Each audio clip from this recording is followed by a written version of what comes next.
Hola a todos, este es el primer vídeo de una serie que quiero hacer para fomentar el conocimiento de las reglas y facilitar la comprensión de algunas de ellas que suelen ser un poco complicadas si simplemente las miramos en un libro. La primera parte que vamos a ver hoy va a ser las reglas de etiqueta. Las reglas de etiqueta son las reglas más importantes para conocer porque son las que regulan nuestra interacción con el campo y con los otros jugadores. Como siempre me gusta decir, cuando infringimos una regla de juego, normalmente recibimos penalidades. Pero cuando infringimos reiteradamente una regla de etiqueta, lo que vamos a conseguir es una invitación educada por parte del marshal o del encargado del campo de que abandonemos las instalaciones.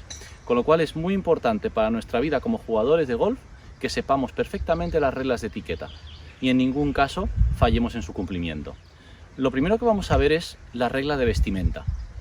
Cuando vamos a un campo de golf tenemos que informarnos de qué reglas de vestimenta tienen, porque esto varía de unos campos a otros, de unos países a otros. Entonces normalmente siempre encontraremos una señal o un cartel informativo con algunos dibujos con las reglas de etiqueta de ese campo en específico. Bueno, aquí tenemos el ejemplo del cartel informativo de nuestro club, en el cual nos indican unas cuantas cosas. Cuidados del campo que tenemos que cuidar, que son reparar divots, que son chuletas, y piques. Luego también nos indican que hay 3 posiciones de bandera diferentes según color. Y luego aquí en la parte izquierda veis que nos indican las reglas de vestimenta. ¿Vale? Cuando vayáis a un campo de golf siempre informaros de esto, porque puede variar de uno a otro, especialmente cuando cambiamos de países, y tenemos que ir siempre de acorde con las reglas de cada campo. Lo siguiente de lo que vamos a hablar es del tono de voz. Tenemos que entender que el golf es un deporte en el que se espera silencio. A diferencia de otros deportes, como por ejemplo cuando un jugador de fútbol va a tirar un penalti en el cual todo el público está haciendo ruido, ese ruido se presupone, se espera, con lo cual el deportista está acostumbrado a eso. Pero en golf se presupone silencio. Entonces cualquier ruido que rompa ese silencio puede generar en una distracción para el jugador. Entonces, cuando entramos en un club social, en las instalaciones de la casa club, normalmente se puede hablar en un tono distendido. Pero siempre hay que tener cuidado que alguna parte de esa instalación no esté cerca de un green o de un tee de salida, en cual caso siempre habrá que mantener un tono de voz bajo. Cuando estamos en la zona de juego, ya sea el campo de prácticas, en los greens de prácticas o en el campo en sí, siempre intentaremos mantener un tono de voz bajo. Y más en el campo de juego, cuando estamos jugando una calle, a veces nuestro flight no está pegando un golpe, pero puede que haya un hoyo que discurra paralelamente al nuestro, en el cual haya gente que esté jugando sus golpes. O estamos en un tee de salida y al lado tenemos otro tee de salida en el cual otros jugadores están ejecutando sus golpes de salida. En estos casos hay que mantener el silencio absoluto para no molestar a los que están jugando. En una zona de prácticas no voy a pedir que haya silencio absoluto porque siempre hay gente pegando golpes, pero sí que vamos a intentar mantener un tono de voz muy bajo. Y si por cualquier razón tenemos que hablar con alguien y se prevé que vayamos a aumentar un poco el tono de voz, pues nos retiraremos a una zona donde no molestemos y ahí podemos mantener una conversación distendida. Pero siempre que estemos alrededor de gente que esté practicando, vamos a intentar mantener un tono de voz bajo para no molestar la práctica de los otros jugadores. Cuando vamos a una zona de prácticas en un campo, tendremos diferentes instalaciones. Tenemos normalmente un green para patear, un green para chipear, un green para approachar y un driving range para practicar los golpes largos. Esto es una zona típica de juego corto. Esto es un putting green donde practicaremos exclusivamente los golpes de pat. Un green es una zona de hierba segada ras que requiere unos cuidados muy específicos, de forma que cuando nos movamos por él siempre tendremos mucho cuidado de no saltar, no correr ni girar bruscamente los pies para no dañar su superficie. Aquí al lado tenemos un hoyo del campo, razón de más para mantener nuestro tono de voz bajo y no molestar a jugadores que posiblemente estén ejecutando sus golpes. Y más abajo tenemos un chipping green y un green de approach. En el green de pat normalmente solo podemos patear. Es un green exclusivamente para patear. Luego en el green de chip suele estar indicado, se puede patear y se pueden hacer chips cortitos, en los cuales la bola tiende a rodar más de lo que vuela y no genera lo que llamamos el pique o el pitch mark. Al no tener una trayectoria de vuelo muy alta, la bola bota suavemente en el green y rueda. Y luego tenemos el green de approach, que es un green destinado para hacer ya golpes un poquito más altos, generalmente con un sandwich, que tiene una trayectoria de vuelo más alta y hacen un pique al caer. Entonces no se recomienda patear en un green de approach. ¿Por qué? Los golpes de approach suelen ser golpes un poco más largos.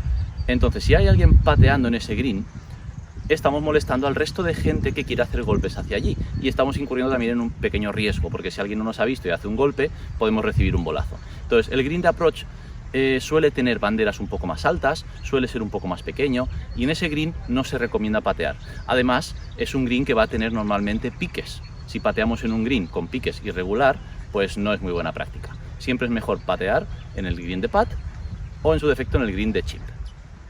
El driving range es la zona donde practicamos nuestros golpes largos. Entonces lo primero que tenemos que hacer cuando queremos ir a un driving range es pasar por la oficina del Caddy Master y preguntar si la máquina de bolas funciona con monedas, funciona con tarjetas, y él nos indicará cómo tenemos que proceder.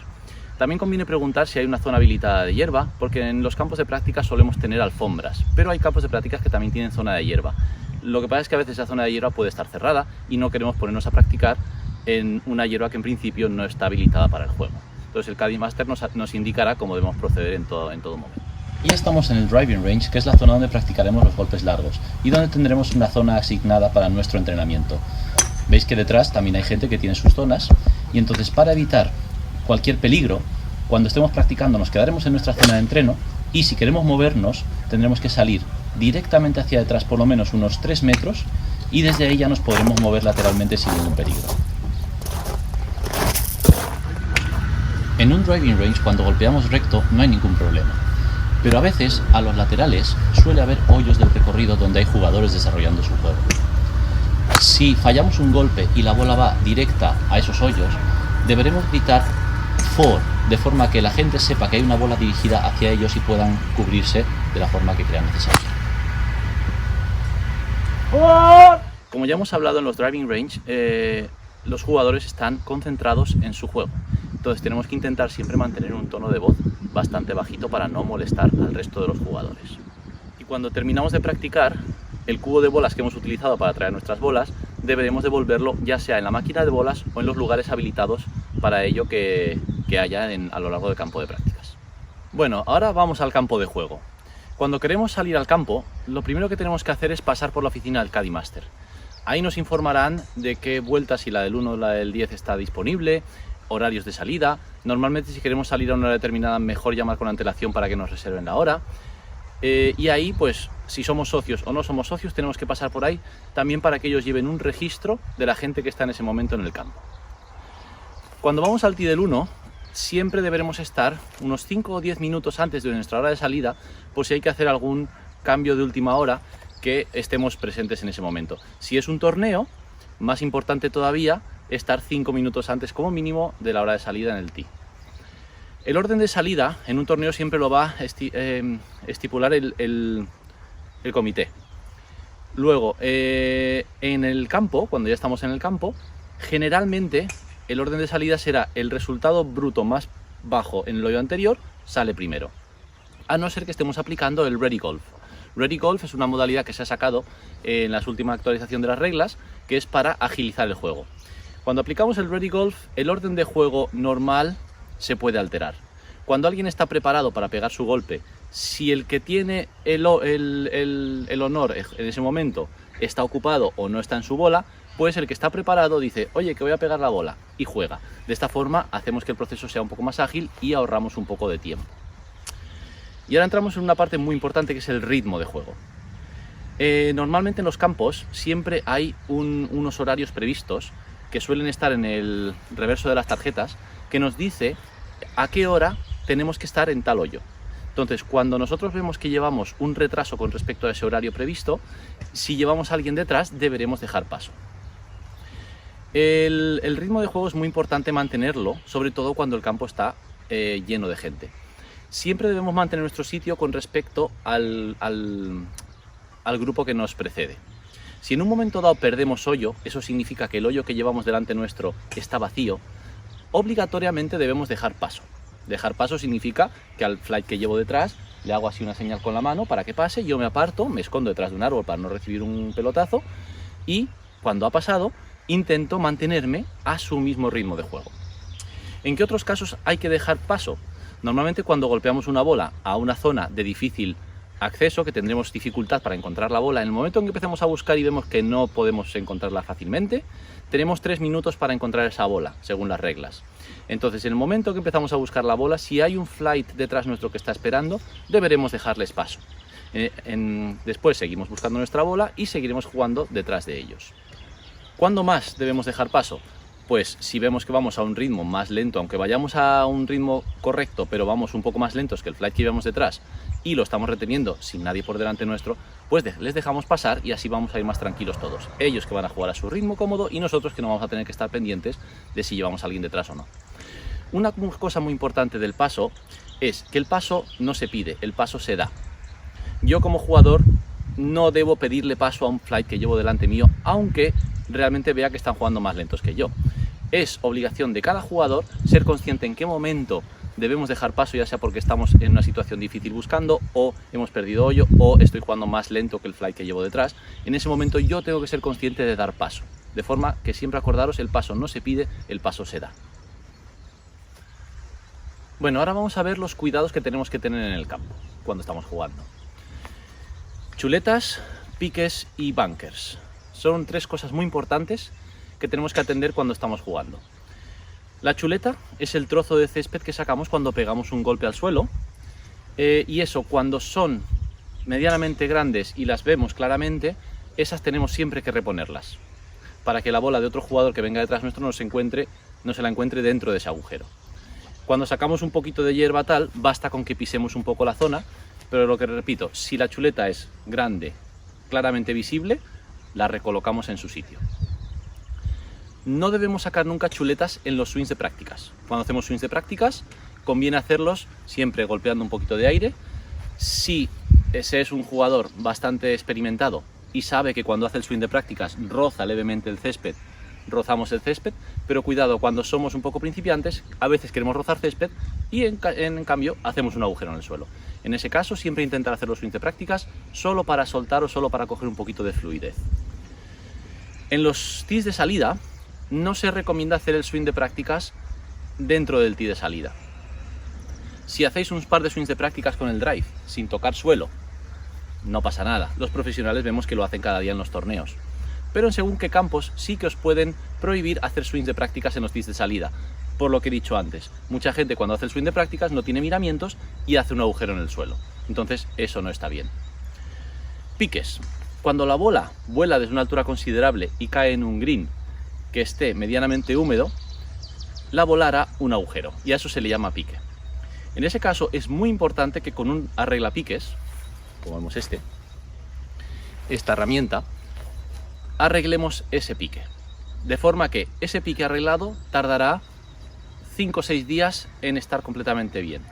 Si no arreglamos ese pique tardará en arreglarse pues unas 3-4 semanas o incluso más dependiendo del clima.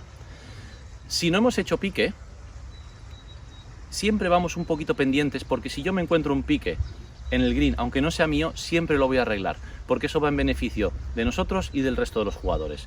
Entonces, siempre si tuviéramos esa regla en la mente de decir, en cada green yo voy a intentar arreglar 1 o 2 piques, que yo me encuentre, o 3 o 4 si hay más, y tengo tiempo, pues los greens estarían siempre perfectos. Entonces, apliquémonos esa regla y siempre intentemos arreglar 2 o 3 piques, aunque no sean los nuestros, para favorecer siempre la práctica del golf.